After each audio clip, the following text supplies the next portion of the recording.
అక్రమ phone tapping కేసులో ప్రధాన నిందితుడిగా ఉన్న స్పెషల్ ఇంటెలిజెన్స్ బ్యూరో మాజీ చీఫ్ ప్రభాకర్ రావు సిట్ అధికారులకు చుక్కలు చూపిస్తున్నారు.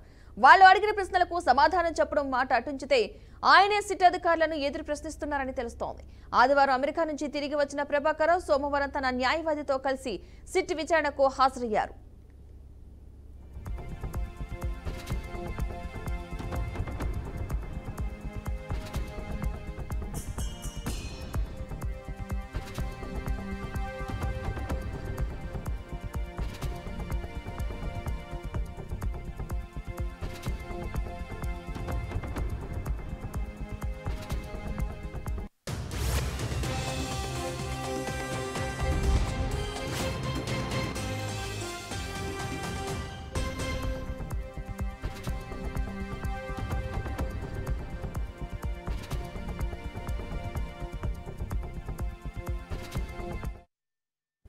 జూబ్లీ హిల్స్ పోలీస్ స్టేషన్లో ఉన్న సిట్ కార్యాలయంలో ఈ విచారణ జరిగింది. West zone DCP SM Vijay Kumar, SIT ఇన్ఛార్జిగా ఉన్న ఏసీపీ పి వెంకటగిరి నేతృత్వంలోని బృందం ప్రభాకర్ రావును ప్రశ్నించింది. మధ్యాహ్నం 1 గంట సేపు లంచ్ బ్రేక్ ఇచ్చి రాత్రి 7:30 గంటల వరకు ఆయన విచారించారు. ప్రభాకర్ రావు చెప్పిన వివరాలను ఆయన స్టేట్మెంట్ గా రికార్డు చేసుకున్నారు. బుధవారం మరోసారి విచారణకు రావాల్సిందిగా ప్రభాకర్ రావుకు పోలీసులు సూచించారు.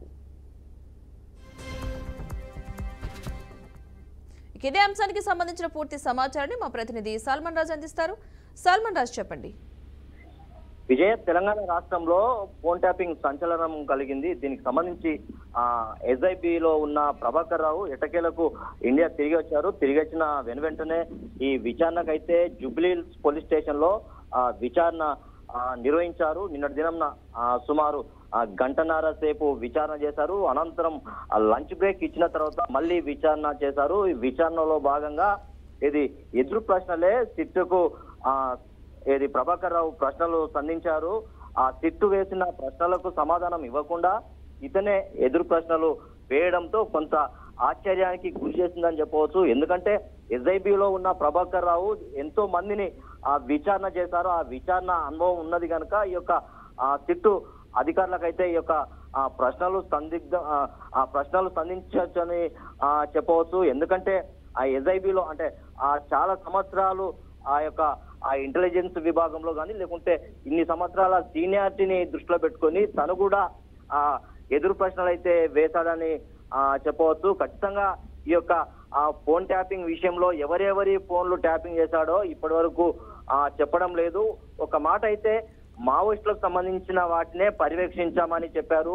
ఎప్పుడైతే కాంగ్రెస్ అధికారంలోకి వచ్చిందో అధికారంలోకి వచ్చిన వెంటనే ఆ యొక్క రిజల్ట్ బయటపడిన వెంటనే హార్డ్ డిస్కులు ధ్వంసం చేశారు. దీనికి సంబంధించి ఎలాంటి ఆనవాళ్లు దొరకకుండా కొంత ముందు జాగ్రత్తగా ప్రణాళికలు వేసుకున్నా ఎవరి చాకచక్యంగా పోలీసులు అయితే ఆ యొక్క హార్డ్ డిస్కులు ధ్వంసం చేశారని గుర్తించి సంబంధించి నిన్న విచారణలో భాగంగా ప్రతి ఒక్కటి ఆ యొక్క ప్రభాకర్ రావు ఏదైతే వాంగ్మూలం ఇస్తారో తనను దానికి సంబంధించి రికార్డ్ అయితే చేశారు. దీనికి సంబంధించి ఇంకా ఎవరెవరి పేర్లు అనేది కొంత వేచి చూడాల్సి ఉంది. ఎందుకంటే ఆ ఫోన్ ట్యాపింగ్ అనేది చాలా పెద్ద నేరం. దీనికి సంబంధించి న్యాయమూర్తులది, అదే విధంగా రాజకీయ నాయకులది, ప్రతిపక్ష పార్టీలో అంటే బీఆర్ఎస్ పార్టీ ప్రభుత్వంలో ఉన్నప్పుడు ఎవరెవరి ఫోన్లు ట్యాపింగ్ చేయాలి, ఎలక్షన్ల ముందు ఎవరెవరు ఏం మాట్లాడుకుంటున్నారు అనేది,